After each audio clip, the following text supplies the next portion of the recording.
Vote कीजिएगा फिर भागेगा, लिख कर रखिए। प्रशांत किशोर कौन है? पहले था आरजेडी में, फिर आया मैंने समझिए हम लोग जेडीयू, अब गया है बीजेपी। बैलून में हवा हमने भरा है, निकालेंगे हम ही। दीक्षा कर रहा है और उसके पिता को कौन इज्जत दिया? पीके कोई भविष्यवक्ता है। हम लोग के साथ बहुत लोग काम करते हैं, जिसका मतलब वो पॉलिटिशियन हो गए क्या? एक बार बीच में वो बोलता है, हमको बीच में आकर के कह रहा था कि अपना पार्टी को कांग्रेस पार्टी में मर्ज कर दो। कोई जाए उससे कोई नहीं। पहले अपने बारे में कुछ तय कर लेना चाहिए कि वो क्या करना चाहते हैं। पीके बिहार के भ्रमण पे है और संवाद यात्रा वो कर रहे हैं और लोगों से रूबरू हो रहे हैं और कई मुद्दों पर पीके लोगों को समझा भी रहे हैं और समस्या को जान भी रहे हैं और नोट भी कर रहे हैं कि बिहार में अति पिछड़ा से लेकर किस तरीके से वोट बैंक बढ़ाया जाता है। वो एक बयान पीके का इन दिनों सुर्खियों में बन गया है। पीके ने दावा किया है और खुलासा करते हुए साफ कर दिया है कि सीएम नीतीश कुमार महागठबंधन को धोखा दे रहे हैं, एक बार फिर से बीजेपी में करवट मार देंगे, जिसके बाद से सियासी गरमा गई और सियासी पारा गरमाते ही पीके पर तमाम जदयू के नेता मंत्री कटाक्ष कर रहे हैं। अभी भी महागठबंधन की अगर बात कर ली जाए तो अभी आरजेडी की तरफ से चुप्पी साधी गई है, बीजेपी इसकी चुटकी से मजा ले रही है। तो वहीं पीके ने भरी सभा में कहा कि सीएम नीतीश कुमार एक बार फिर से छठ दिवाली के बाद महागठबंधन को धोखा देकर बीजेपी में चले जाएंगे। क्या कुछ करे पीके, जरा सुनिए। तो अगर आपने एनडीए छोड़ दिया है तो उस पद को छोड़ काहे नहीं रहे हैं? उस पद को छोड़िए या उस एमपी को हटाइए। राज्यसभा में भाजपा का बिल पास कराने में अपना दल के आदमी लगाए हुए हैं, अब बिहार में गठबंधन बनाकर फिर ठगने का उपाय कर रहे हैं।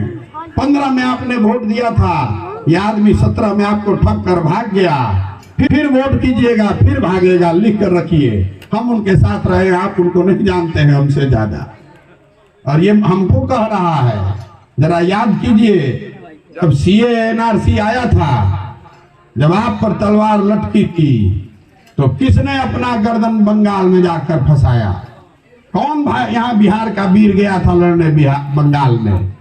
लालू यादव गए थे कि तेजस्वी यादव गए थे कि नीतीश कुमार गया था? कोई नहीं गया था। हम गए थे अपना कंधा लगाने, हमने अपनी गर्दन फंसाई थी। आज अगर सीए एनआरसी नहीं, बंगाल में अगर भाजपा जीत गई होती तो आज सीए एनआरसी का लाइन लगाकर आप फार्म भर रहे होते। हमको कह रहा है कि हम भाजपा का बी टीम हैं और तुम भैया क्या हो, तुम अपने देख लो। अगर समाज में हमको सर्टिफिकेट देना पड़े तो हमको नहीं देना है सर्टिफिकेट। जिसके साथ रहना चाहते हैं आप रहिए, प्रत्यक्ष को प्रमाण की जरूरत नहीं है। हमने हराया है भाजपा को, ये तो लड़ रहे हैं, हमने लड़ के हराया है। आपको चुनना है कि आप लड़ने वाले के साथ रहना चाहते हैं कि लड़कर जीतने वाले के साथ रहना चाहते हैं। हम हराएंगे, बैलून में हवा हमने भरा है, निकालेंगे हम ही, चिंता मत कीजिए। बहुत लोग कह रहा है चुनाव कैसे जीतिएगा, उसको मालूम नहीं है। जो मेरा भारी आलोचक है उसको भी पता है कि प्रशांत किशोर को और कुछ आए चाहे नहीं, चुनाव लड़ाने आता है। जिसका हाथ पकड़कर चुनाव लड़ाएंगे उसके सामने किसी को नहीं टिकने देंगे। इतना मजबूती से लड़ाएंगे कि नीचे से जमीन खिसकेगी, ऊपर से आकाश उड़ जाएगा, उसको पता ही नहीं लगेगा। बंगाल में पता लगा, पूरी ताकत लगा दी भाजपा ने, फिर भी नहीं जीतने दिए। आप भरोसा रखिए, साथ में खड़ा होइए और आपको रिजल्ट ला कर देंगे। जिसके साथ आप 30 साल से हैं, 3 साल हम पर भरोसा करके देखिए। हम अपनी पार्टी नहीं बना रहे हैं, आप अपने आप पर भरोसा करके देखिए, स्थिति उससे बदलेगी। और वो जब बदलेगी तो बिहार तक नहीं रहेगी, बिहार के आगे तलक बात जाएगी। आप पर निर्णय छोड़ते हैं। अब 2 बात अंतिम, कि आपकी नजर में बिहार में एक बेहतर विकल्प बनाने का प्रयास।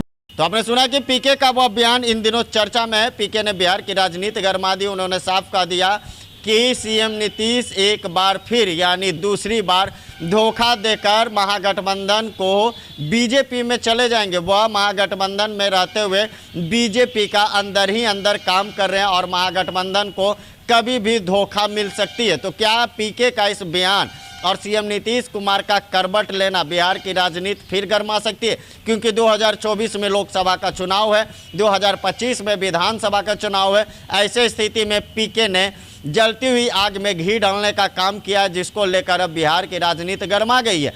साफ तौर से पीके ने कह दिया है कि सीएम नीतीश कभी भी पार्टी को छोड़कर बीजेपी में शामिल हो सकते हैं। तो कहीं ना कहीं बिहार के लिए पीके ने एक लंबा संकेत और इशारों में खुलकर साफ कह दिया कि महागठबंधन को कभी भी दोबारा धोखा मिल सकता है।